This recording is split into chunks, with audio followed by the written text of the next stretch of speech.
स्वागत है व्यूअर्स मेरे चैनल में।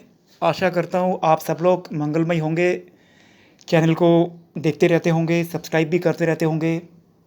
अगर सब्सक्राइब नहीं किया है तो कृपा करके चैनल सब्सक्राइब करिए।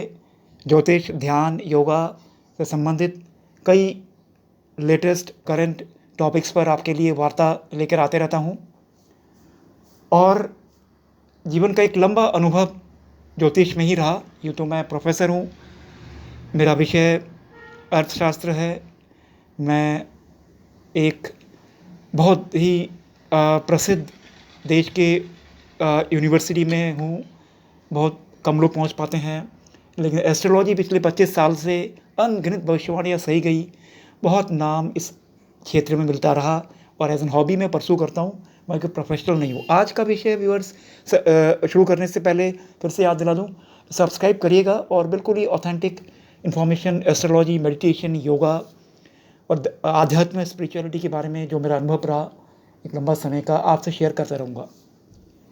नापुंसक योग, आप में से कईयों ने पूछा इसके बारे में। नापुंसक यानी कि इम्पोटेंसी।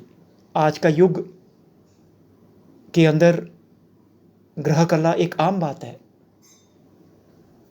तेजी से मारपीट, धमकी, तलाक, ये बहुत साधारण सी बात हो गई है। लोग विवाह करते हैं, लव मैरिज कर लेते हैं, देख के कर लेते हैं, लेकिन विवाह के बाद सुनने में आता है कि घर में शांति बढ़ रहा है, परिवार में शांति बढ़ रही है, कई प्रकार के एक्स्ट्रा मैरिटल रिलेशंस बढ़ रहे हैं। कि नापुंसक योग भी आता है, सुनने में आया कि लव मैरिज किया है और विवाह के बाद ही महीने भर के बाद ऐसा तनाव उत्पन्न हो गया है। क्या इसके पीछे कहीं ग्रहों का योग होता है? क्या बिल्कुल होता है। कई घटनाओं के पीछे व्यूअर्स नापुंसकता संतान उत्पत्ति शक्ति का ना होना होता है।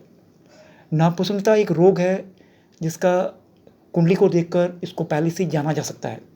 ये किसी के शक्ल में लिखा नहीं होता, ये हमारे कुंडली पूर्व जन्म के हिसाब से, जन्म पत्री के हिसाब से जाना जा सकता है। प्राचीन ज्योतिषीय ग्रंथ भृगु संहिता, चिंतामणि चमत्कार एवं कई ग्रंथों में इसका वर्णन है।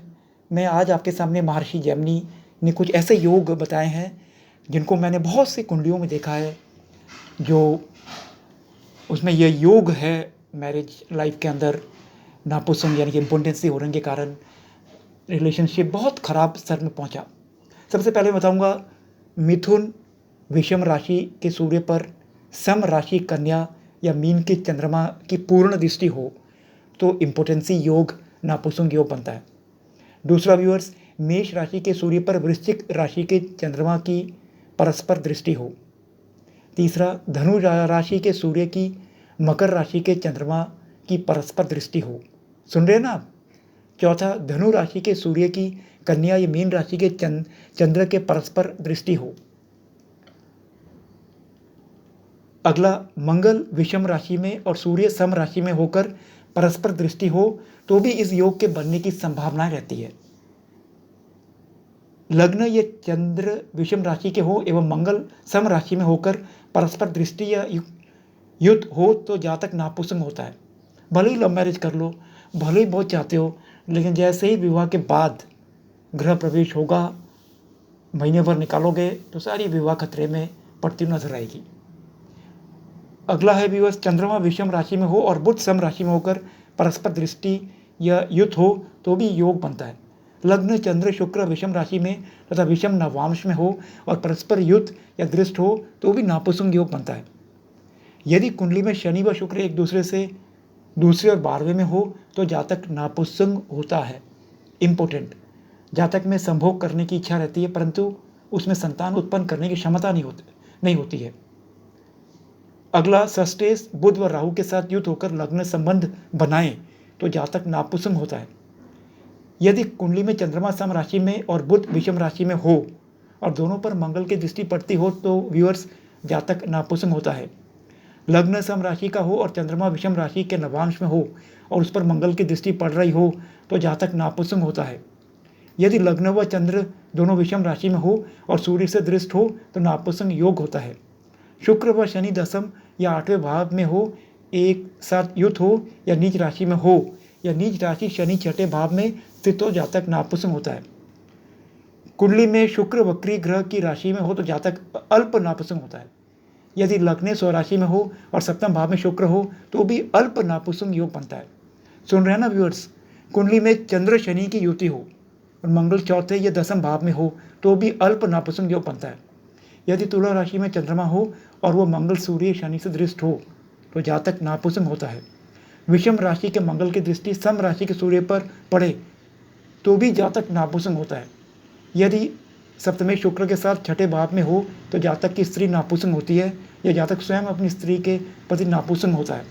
जातक के घर में ग्रह कला, तलाक, देश भी इसी कारण होता है। कुंडली में बुध कन्या या मिथुन राशि में हो और षष्ठेश लग्न में बुध से युक्त हो या दृष्ट हो तो स्त्री व पुरुष दोनों नापुंसक होते हैं। यदि किसी कुंडली में शनि षष्ठेश होकर मिथुन या कन्या राशि में बैठा हो और मंगल उसके साथ में हो तो ऐसी कुंडली का जातक नापुंसक होता है। व्यूअर्स, ये था महर्षि जैमिनी एवं प्राचीन ग्रंथों में बताए गए कुछ योग जिसके कारण व्यक्ति नापुंसक कहलाता है और उसका वैवाहिक जीवन संकटमय होता है।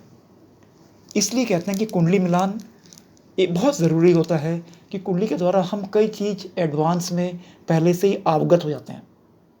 आशा करता हूँ कि आपको इस प्राचीन ज्ञान से लाभ प्राप्त होगा। चैनल को सब्सक्राइब करिएगा, शेयर करिएगा। अगर आप जानना चाहते हैं किसी कुंडली के बारे में मुझको लिखिएगा, समय रहते ही मैं जवाब दूंगा। धन्यवाद। बेल आइकन दबाइएगा। Bye bye.